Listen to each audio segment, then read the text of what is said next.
মাধ্যমিক পৰীক্ষা এক প্ৰকাৰ নিৰ্বাচনৰ সমান্তৰালভাৱে অনুষ্ঠিত হ'ব আৰু স্বাভাৱিকভাৱে নিৰ্বাচনৰ সময়ত যিহেতু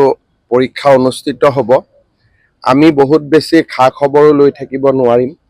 সেইকাৰণে আজি মই আমাৰ যিখিনি চেণ্টাৰ ইনচাৰ্জ আছে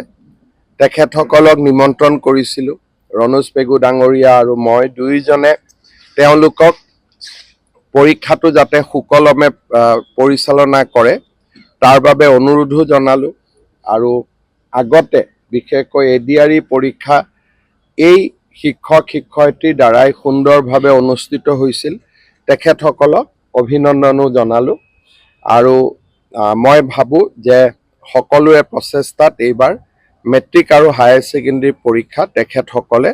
সুকলমে পৰিচালনা কৰিব বাকীখিনি আজি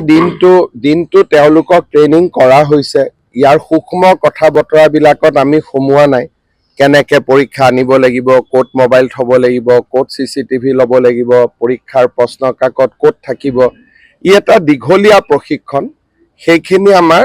স্কুল এডুকেশ্যন বোৰ্ডে কৰিছে সেই বিষয়টোত আমি সোমোৱা নাই আমি মাত্ৰ তেওঁলোকক এইটোৱে পৰামৰ্শ দিছোঁ যাতে পৰীক্ষাটো ভাল কৰি আপোনালোকে পৰিচালনা কৰে আপোনালোকৰ ওপৰত আমাৰ বিশ্বাস আছে ইলেকশ্যন থাকিব আমি বেছি খবৰ ল'ব নোৱাৰিম গতিকে আপোনালোকে যাতে ভাল কৰি পৰীক্ষাটো পাতে এইবাৰ প্ৰাইভেট স্কুলত পৰীক্ষা নহ'ব আৰু হায়াৰ ছেকেণ্ডেৰী মেট্ৰিক দুইটাই চৰকাৰী স্কুলতে অনুষ্ঠিত হ'ব আৰু পৰীক্ষাৰ যিবিলাক নিৰীক্ষক ইনভিজিলেটৰ তেওঁলোকো আগে পিছে আমি প্ৰাইভেট বিদ্যালয়ৰ শিক্ষক শিক্ষয়িত্ৰীক আনো এইবাৰ সিদ্ধান্ত লোৱা হৈছে যে প্ৰাইভেট স্কুলৰ শিক্ষক শিক্ষয়িত্ৰী নাথাকিব কাৰণ ক'ৰবাত কিবা ভুল হ'লে প্ৰাইভেট স্কুলৰ শিক্ষক শিক্ষয়িত্ৰীৰ ওপৰত চৰকাৰৰ কৰ্তৃত্ব নাথাকে আমি একশ্যনো ল'ব নোৱাৰোঁ সেইকাৰণে এইবাৰ আমি কৈছোঁ যে যিহেতু বহুতখিনি নিযুক্তিও হৈ গ'ল সেইকাৰণে চৰকাৰী বিদ্যালয়ৰ শিক্ষক শিক্ষয়িত্ৰীসকলেই পৰীক্ষাৰ নিৰীক্ষণৰ দায়িত্ব ল'ব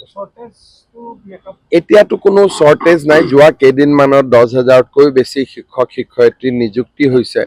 আৰু ফেব্ৰুৱাৰী মাহত আৰু 5,000 মান শিক্ষক শিক্ষয়িত্ৰী নতুনকৈ নিযুক্তি হোৱাৰ সম্ভাৱনাও আছে গতিকে মোৰ মতেদি শ্বৰ্টেজটো নায়েই কোনোবা জিলাত ছাৰপ্লাছেই থাকিব পৰীক্ষাৰ কাৰণে পঢ়ুৱাৰ কথাটো বেলেগ পৰীক্ষাৰ নিৰীক্ষণৰ কাৰণে যি শিক্ষক লাগিব অলপ বেছিকৈয়ে থাকিব